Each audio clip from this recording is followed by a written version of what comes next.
Is Keenan Anderson the next George Floyd? You're trying to George Floyd me. You're trying to George. Stop it. Stop it or I'm gonna tase you. Okay, stop it or I'm gonna tase you.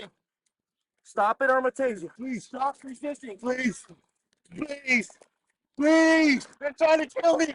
They're trying to kill me. Leave me alone. Keenan Anderson went on to die 4.5 hours later of a heart attack in the hospital. What you're going to find out by the end of this video is that this is actually very similar to George Floyd in a lot of ways. You're going to find out exactly why it is that these stories are so consistently misrepresented in the media. You're going to understand the ideology behind or that motivates the reporting on these stories.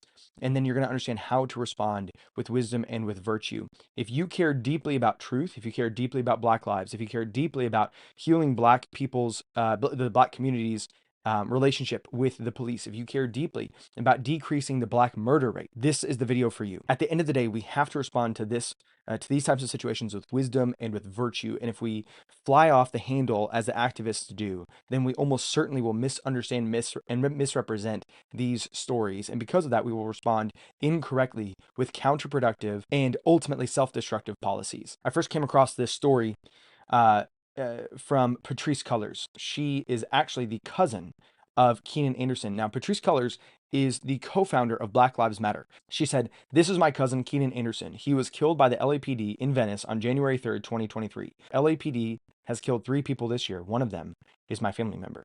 She leaves out a whole lot of information about this interaction. I want to go ahead and jump directly to the body cam footage. And then we're going to talk about what the coroner had to say and then how the activists respond to it. This is his first interaction with Keenan. You're going to see him on the left of the screen right there. That's Keenan. He's telling him about a traffic accident and he's asking him to please help. He travels down the road, sees the other members or the other people involved in the incident, and they're actually going to point back at Keenan and say that he was the one who caused the traffic accident. And you'll see him running through the middle of the intersection.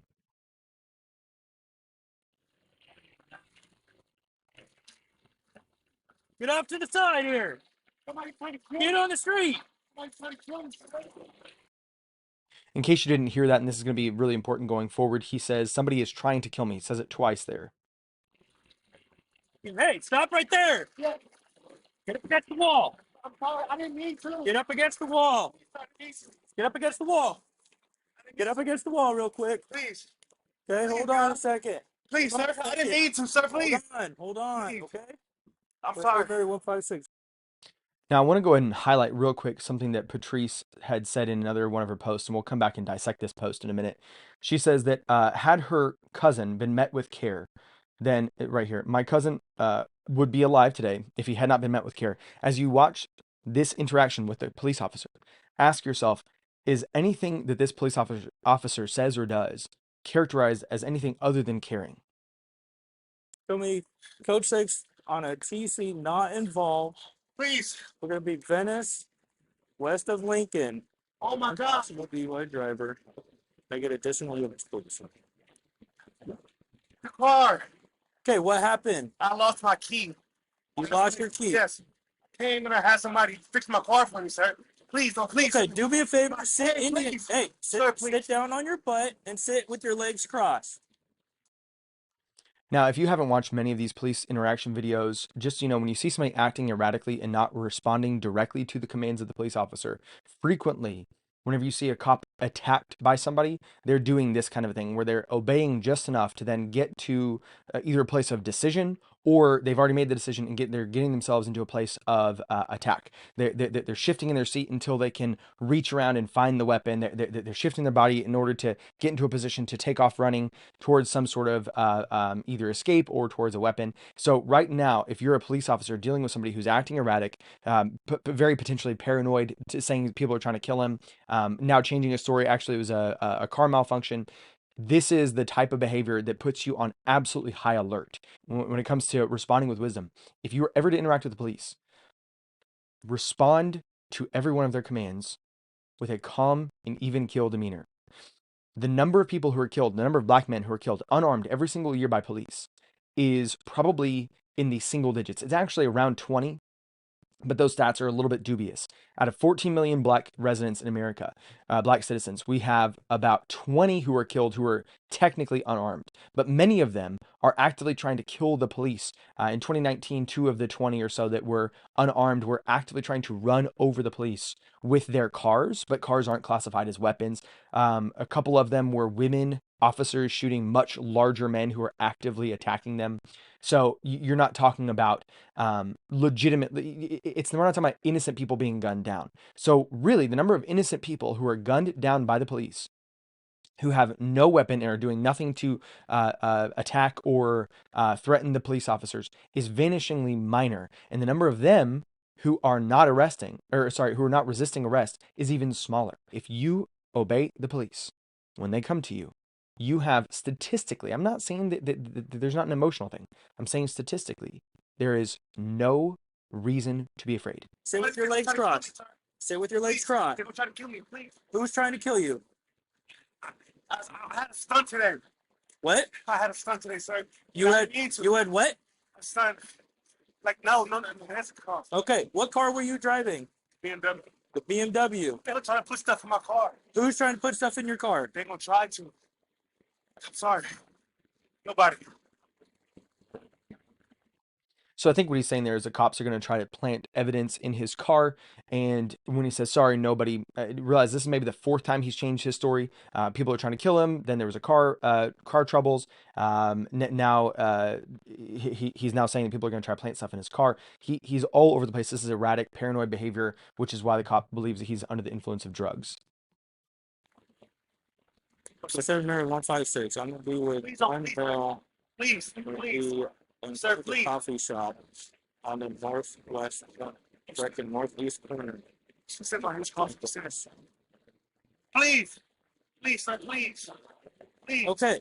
Do you have an ID in your pocket at all? No, sir. No ID on you. Are you going to have an ID in the car? Yes, sir. Okay. Please. So who's trying to get you? You said somebody's trying to kill you? Sir, my car job. What's that? My car malfunction. Who's trying to kill you? My car malfunction. Your car malfunctioned. Yes, sir. Okay, but you're saying somebody's trying to kill you. You're saying somebody did something to your car? No, I did. You did something to your car. Wait, what did you do to your car?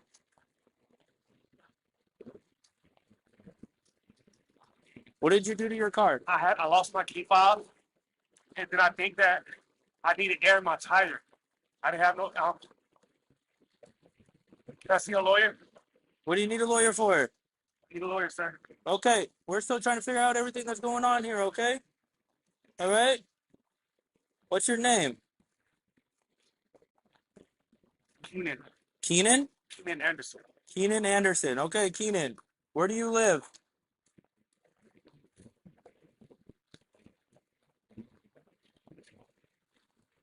Can I get a moment to catch my breath, please? Yeah, catch your breath. Just keep sitting there for me. So this is maybe the 6th time, I don't know, I haven't been keeping a direct count, that he has not directly responded to the officer. And notice, even still, I mean, that's the kind of thing that you're already on high alert as an officer. This guy's acting erratically. I haven't patted him down yet. I don't know if he's got anything that could harm me. And yet still, when Keenan just says, can I just take a breath? He just said, yeah, take a breath. He's meeting him with care. This cop is doing a fantastic job. All right. That's a 956. I have not had a chance to speak with any of the other parties involved in the TC. Can we get an RA roll with this case? I'm sorry, sir. Hey, it happens. You were in the the dark gray or the black BMW? Yes, sir. They about to get up and try to kill me, sir. Who's trying to kill you? I don't know. Please. Please. Just sit there until I have somebody else here with me, okay? To help with the investigation, all right? Yes, sir. Okay. Vehicle's registered in your name? Sir, what? Vehicle's registered to you? Yes, sir. Okay. Please look at that, sir. Look. What? Help! What do you need help with, sir? Help, please! I'm here helping you, all Please right? help me! I'm here helping you. Please! I'm here helping. I'm not okay, ma'am. I'm not okay, ma'am. Please. What do you need help with? What do you need help with? My hands are closed. Help! What do you need help? Please! I don't understand. Please. At this point, he's either fully given over to the drug-induced paranoia, which is tragic and depressing and sad, and the reason why we should absolutely abhor drugs and disdain them because of their ability to take us out of our right mind and cause us to act irrationally. Or, and this would be a more cynical approach, he's already started to plant the idea that cops may be planting evidence in his car. He may be now trying to enlist the help of civilians, trying to paint the picture that he is going to be innocently victimized by the police. He's crying out to civilians for help. Again, I'm more prone to believe that he is actually just given over to paranoia. But what is important to take away from the second possibility is that whenever you plant in people's mind over and over and over again that the cops are going to hurt you, it does inform your behavior whenever you interact with them. Please, please, I'm sorry. My hands are crossed, my feet is crossed. I know, and I appreciate it. I know. I'm trying to help you, and I have an ambulance on the way here, okay? Please. Hey, Keenan, I have an ambulance on the way here, okay? Please. I have an ambulance on the way for you, all right? Take some deep breaths for me. Please help me. Take some deep breaths. Take some deep breaths, okay? Take some deep breaths. Take some deep breaths for me. Yes, I'll be right over there with you in just a second, sir. Okay? I'll be right with you. Okay. Please, Keenan, sir. I know. Just keep your legs crossed for me, okay? Legs are crossed, sir. Look, please. Cross your legs for me, please, okay? I'm trying to figure out exactly what's going on. I don't know. Nothing been going Okay. on. I just. Have you had anything today? Have you taken Please. anything? Have you smoked My anything? hands is right here, sir. Please. I know they are. Please. Keenan, Help. take a deep breath for me, okay? Have you smoked anything? Keep taking note of how calm and how caring this cop is being with Keenan. Again, doing a great job. I need to know any of that information that I can, all right? In order to help you, I need to know that information, okay? Hold on, stay down. Here, Keenan is going to begin the process of getting up, and this is where the cop may have made his first major misstep. I'm not super familiar with police procedure, but it may very well be that at this point he should have done more to stop Keenan and take him down. But that said, he is erring on the side of de-escalating the situation. You have to recognize, no matter what else you think, you have to see how he tries to de-escalate this. Just keep that. Please. Hey, keep sitting down. Keep sitting down. Please. Stay down for me. Hey, Please. stay here. Stay here. Sir, I need Stay some water. here. Can you get some water? Please. Stay here. I'll get you some water here in a second, okay? Please. Just have a seat up against the wall there, sir. okay? Have a seat against the wall. Sir. Have a seat against the wall Okay, here. everybody got to see me, sir. Have a seat I don't against wanna the be in the wall black. over here. I want people to see me. Sir, okay, you can sit Please. right there then. If you want to be seen, I don't stay wanna right sit there. I don't want to sit right there. Stay right Please. there if you want to have somebody see you. Please. Okay? Please. Just sit down for me a second here, okay? Please. Look, sir. Sit down for me. Sit down. You're putting a thing on me. Sit down. Making I'm me not hot. putting anything. Come here. Please. Sit down over here. Please. I don't want you in the road. Please. Come here. I don't want you in the road. Come here. Please. Come here. Please. Come here. Come here. All right, now this is where things begin to change. The cop changes his tone. He's going to be significantly more, obviously, angry and more forceful with Keenan. And this is where the next couple minutes go, where they do their absolute best not to strike him or hurt him or hit him or anything like that. And repeatedly, they warn him. Stop or we'll have to tase you. Stop or we'll have to tase you. And even after being tased several times, he still won't stop. So I believe they end up tasing him 6 times. And they only stop. They only continue because he continues to resist. At one point, he actually agrees. I'll turn the sound back on here in a second. He agrees to stop resisting, but then continues to resist some more and gets the last tase. Please. Please. Please. Please. Please. Please. Keenan, relax. Keenan, relax. Please. Please. Keenan, Relax. Relax. Watch out. Watch out. Watch out. Watch out. Most people have never actually wrestled full-grown men before. It is not difficult to overpower somebody if you're willing to injure them. If you're willing to break wrists, snap elbows, choke people out. It's not hard because they're all those vulnerable parts. But trying to get somebody into a very specific position, like laying down prone on their stomach with their hands behind their back, is incredibly difficult without like smashing their face into the concrete, without putting your knee on vulnerable, sensitive spots. And so they're doing, I'm not saying that that it couldn't have been done better. I'm saying they're doing a great job. He's saying that they're going to George Floyd me here, and we're about to see the first instance of tasing, and you're going to hear he's still resisting to the very end. Please, please. I'm gonna tase him. I'm gonna tase him. They're trying to kill me. They're trying to kill me. Let me low. Stop it. Stop it. Stop it. Don't resist. No. Stop it. Stop resisting. Stop it. Help. Stop it. Help, please. Help. Do not move. I'm not resisting.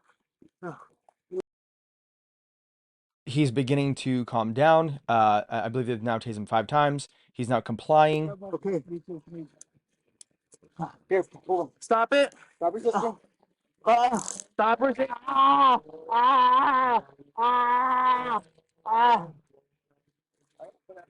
And that was the 6th tase, and he finally stopped resisting. They only tased him in so long as he was actively resisting. He ended up going to the hospital and dying 4.5 hours later. Now, what is it that caused his death? Was it the cops? Well, that is absolutely what the case you get from, say, Patrisse Cullors. She says they killed him. Whenever you scroll down, you then get this comment, I think is the best one. It's a nice summary of several articles written on the topic. Keenan was under the influence of drugs and caused a traffic accident. He attempted to flee the scene of the accident by carjacking an Uber driver. Keenan then repeatedly resisted arrest and forced LAPD to use force and taser him to place him under arrest. He died 4.5 hours later, almost certainly of the drugs in his system. And that is exactly what the coroner said.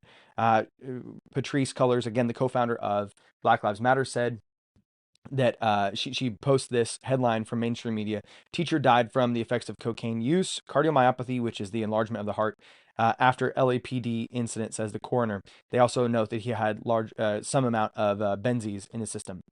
Now, she calls this scientific gaslighting. Scientific gaslighting to point out the fact that he was high on cocaine and had an enlarged heart. She says, how do you blame it on drugs and an enlarged heart in an act? It is an act of gaslighting. Gaslighting is to say the thing that you see is not actually the thing that you see. So when the story of the emperor having no clothes, if you insist that the emperor is clothed, that's gaslighting. And again, she says that if he had been met with care, then he would be alive today. That's certainly not necessarily true. He likely died, according to the coroner, of the effects of cocaine and an enlarged heart. Now, why is that pertinent information? Because according to Medical News Today, cocaine affects the heart in many ways and can cause immediate emergencies, such as a heart attack, which is what he died of, or long-term damage.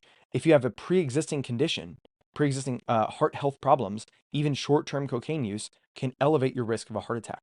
But he died of a heart attack. So it's incredibly pertinent, and yet she wants you to ignore the fact that he was high on cocaine. She wants you to ignore the fact that he had an enlarged heart. And presumably, she wants you to ignore the fact that he died of a heart attack. She only wants you to think of the taser. The taser was only used insofar as he was resisting, and the taser is likely only, if anything, a contributing factor, if even a factor at all. Now, why is she doing this? Is it because she's emotionally invested? Yes, but I think you need to understand that this emotional investment and this bias has been woven into a broader ideology. The Black Lives Matter movement, which again she helped to co-found, almost invariably does this no matter how emotionally connected they are to these individual instances. And here's why. Because in their mind, evidence should be filtered through liberation. It should be filtered through the lens or the test of emancipation. Let me prove it to you. So she was challenged a few years back as to whether or not the BLM movement actually had an ideological or philosophical underpinning. Here's that challenge. Concerned that that there's a lack of perhaps ideological direction in Black Lives Matter that would allow it to fizzle out, and as he said, in comparison to Occupy Wall Street. We'll go ahead and skip ahead to her reply here.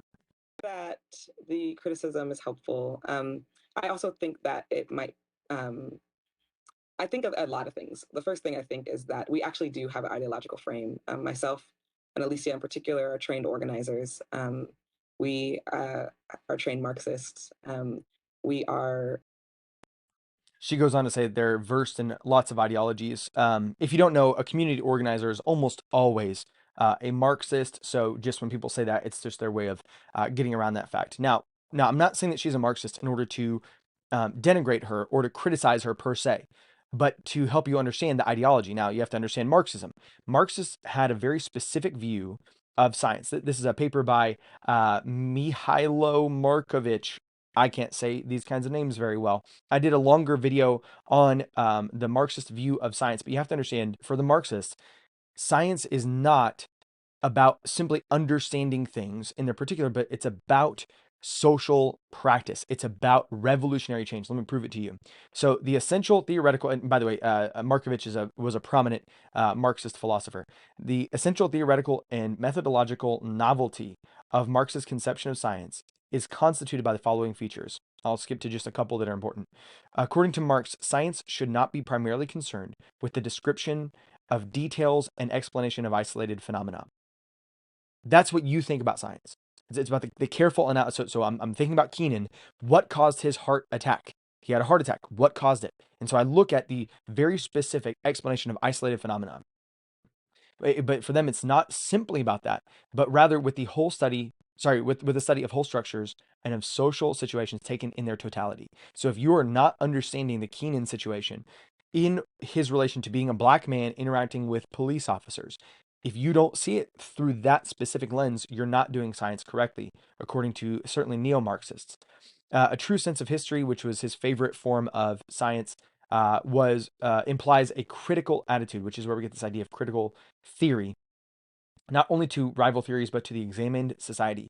Marx's dialectics, that's his way of studying history, is essentially a method of critical and revolutionary practice. Science is revolutionary practice, according to Marxists. In short, what really matters is not just the explanation of, but the change of the world. For Marxists, science is revolutionary.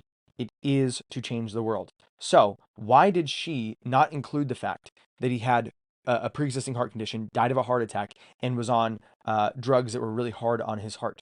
Because that would be an explanation of isolated phenomena. It would not be a study of his social situation. And therefore, these facts will not result in structural change. And that's the point. Science is for structural change. So are they lying? Yes. She's lying, for sure. But could she pass a lie detector test? Maybe, right? She may be so convinced in her mind that the essence of truth is liberation that for her, she doesn't even see it as lying anymore. In fact, she says here that abolition is her religion. Her whole worldview is this. And this is the worldview of Black Lives Matter. This is the worldview of activists. But don't fall into the dichotomy that it's either far left activism or being jaded and cynical and not caring. No. There's a middle ground, okay? And that's through critical thought and it's through moral analysis. Keenan was not an axe murderer. He was drug-addled. That's what killed him. So how do we respond to this? How do we prevent more Keenan situations? Could the cop have been nicer? I don't think so. Could the cop have been less forceful? I really don't think so. Please go take a jiu-jitsu class and try to manipulate somebody's body who doesn't want to be manipulated without hurting them at all. I don't think they could be much more gentle. We'll see. There's still an ongoing investigation into their use, particularly of force, and they will come with a conclusion towards the end of August. So what could be different? Number one, he could not have resisted. He could not have been high. It really comes down to him. It is personal decision making. Had he obeyed the police, he would be alive today. His son would have a father today. Had the culture that he was raised up in valued deeply self-possession, self-control, advancing one's life and not accepting the degrading use of substances to temporarily help you escape life. If we had a positive culture of self-improvement and virtue and wisdom, where we denigrated things like vice, then I think we would not be looking at a man who in his 30s, with all the responsibilities of an actual career and a family, is getting this high, causing traffic accidents, being this terrified of police. It's a cultural change that has to happen. How can you participate in that? Well, the way you post, the things you do. If you spend your entire life contributing to a degraded culture, then you complain about that degraded culture, that's kind of on you. Whenever I find myself scrolling, I have to stop and go, wait. Is this how I want other people spending their time? Do I want to live in a culture where everybody doom scrolls their entire life away? No, I don't. So I put my phone down and I go get a book. I'm not perfect at this, but we have to, to quote Michael Jackson of all the degenerates, we have to be the change that we want to see in the world. You cannot simultaneously think, I want an elevated culture where people live out virtue and actively do nothing to pursue virtue. Number two, we have to get out important information. People are deeply, deeply afraid of the police and they have no understanding of the actual risk. We've already covered that. But if you are obeying the police, no matter what your skin color is, your chance of being unjustly killed is essentially and effectively zero. Is it possible? Sure. But it's also possible for a refrigerator to fall on you, right? It's also possible, I think, I don't know, like 30 people have died of vending machine accidents in the last 30 years. Accidents happen. Yes. Could the cop kill you while you're doing nothing wrong? Yes. And we've seen that. And those cops have been punished. And if they haven't been, they should be. But we have to understand the actual risk. And by constantly pumping out this message that Keenan Andersons are around every single corner and they're totally innocent, and it's only because the cops are volitionally and intentionally racist and evil, that changes the way you perceive cops. And because the Black community doesn't trust the cops, this has a negative effect much broader than simply in traffic accidents.